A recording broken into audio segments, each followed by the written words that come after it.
Mega love shoutout sa ating mga kaiskonyan dyan. Ngayon, may re-reactionan lang tayo about sa mga senior.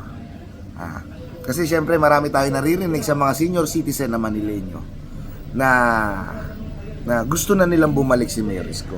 Sino nga ba ang gusto ng mga senior citizen na maging mayor uli etong paparating na 2025? Mayor Hani Lacuna o Yorme Isko Moreno? Kasi ayon sa mga nakalap kong balita, lalo na sa social media, maraming nagrereklamo. Gusto na nilang bumalik si Mayor Isko sa pagka-mayor. Kasi isa sa mga reklamo ng mga senior citizen is late na nila nakukuha yung mga, alam mo na, benepisyo o benefits na nakukuha nila sa Maynila. Siyempre nga naman, matatanda yan. Maraming pangangailangan ng mga senior citizen nating kasama, tulad ng mga gamot, pagkain, dyan lang nila inaasahan yan. Di ba? Kung ako manliligaw sa mga Manileño, real talk, ang unang nililigawan ng mga politiko, kahit noon pa, napansin ko to, is mga senior citizen. Di ba?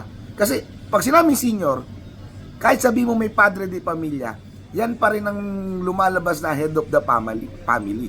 Kumbaga, yan pa rin ang nasusunod. Nagtataka ako. Hindi sa akin galing to sa mga comment section sa social media. Nagtataka ako, bakit parang hindi napopokusan ni Mayor Hani Lacuna ang Maynila o ang mga senior citizen sa Maynila? Kasi alam mo si Yorme Isko, kay Yorme nagsimula yung pag-birthday. Halimbawa, month of November, lahat ng senior citizen na may birthday sa barangay 51, lahat yan bibigyan ng cake. Alam ko natuloy meron pa rin naman, tinuloy naman to ni Mayor Hani, pero after nun wala na. Yung kay Isko may pabaso ba yung pangkape, parang yung hindi madaling lumamig na kape. Hindi ko alam kung anong tawag ron, mahina ako sa ganyan kasi ako gumagamit nun. Di ba? Halos lahat. Kung makikita mo, ito hindi ka plastikan hindi ka plastikan itong sinasabi ko. Kasi ang nangyari noon, kung ang politiko plastic, sa simula lang magbibigay yan. Karamihan naman ng politiko nangangako sa simula, pagdating sa dulo wala na. Pero si Mayor Isko, hanggang sa matapos ang termino, ang term niya bilang mayor ng Maynila, hanggang dulo ibinigay niya yung nararapat sa mga senior citizen. Hindi puro forma lang.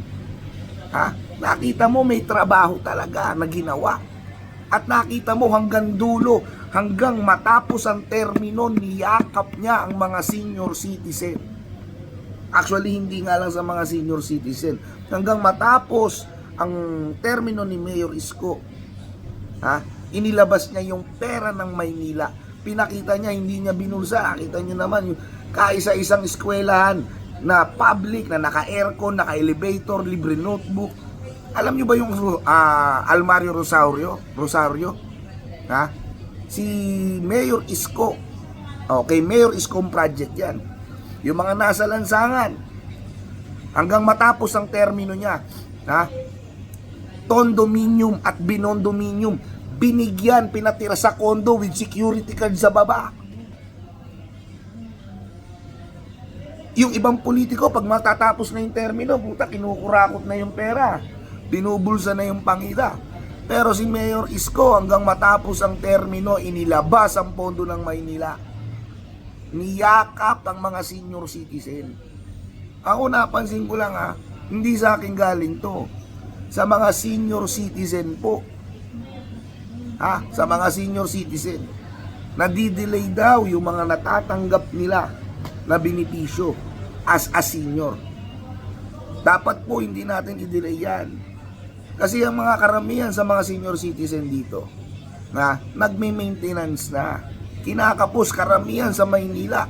Mga walang pera ang senior citizen. Mahihirap, mga dukha, mga pobre. Hindi sa nilalait ko ang Maynila.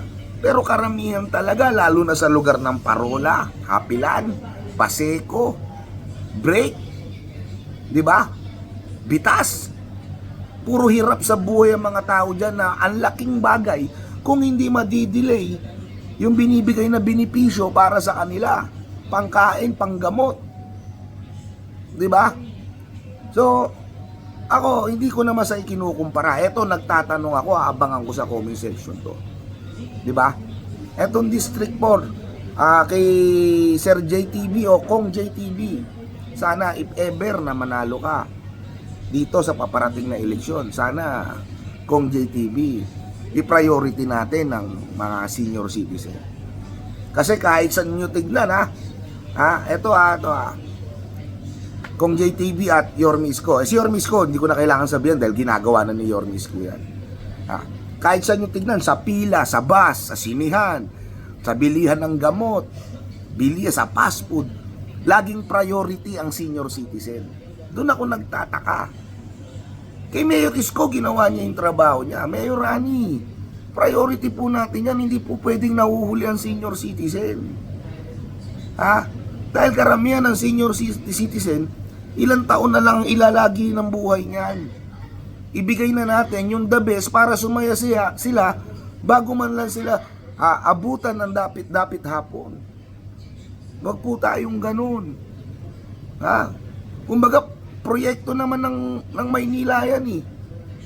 At nationwide ginagawa yan. Kahit sa ibang bansa pina-priority ang mga senior citizen. Bakit dito sa atin hindi natin ma-priority? Ano bang meron? 'Di ba? Ako hindi sa concern lang din ako sa mga Manileño, lalo na sa senior citizen. Tandaan nyo, yan ang pinaka head of the family. Bukod sa padre di pamilya, ultimo yung tatay, padre di pamilya ka na. Nakikinig ka pa rin sa nanay mo. Siyempre, pag nanay mo, matik senior na. Yun yung pinupunto ko rito. Huwag po natin pagdamutan ng mga matatanda. Dapat pinapasaya na natin yung mga yan. Sabi ko nga po sa inyo, uulitin ko, kahit saang pila, may priority lane ng mga senior citizen. Dapat ganun din sa pagtanggap ng benepisyo nila na nakukuha. Dapat may priority rin sila. May nanay tayo, lahat ng politiko, may mga nanay tayo, may mga tatay tayo. Na matatanda na ng mga senior na. Hinahayaan nyo pa ba silang kumilo sa bahay nyo? Diba hindi na?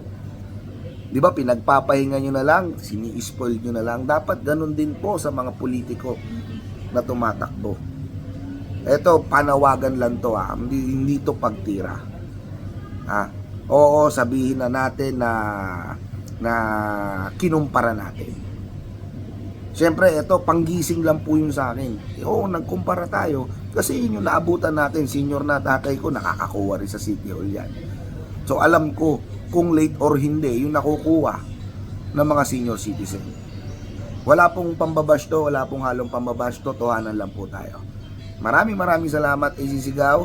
Kita-kits po ulit tayo sa next upload. Mga Iskonyan, shoutout sa inyo. I love you all.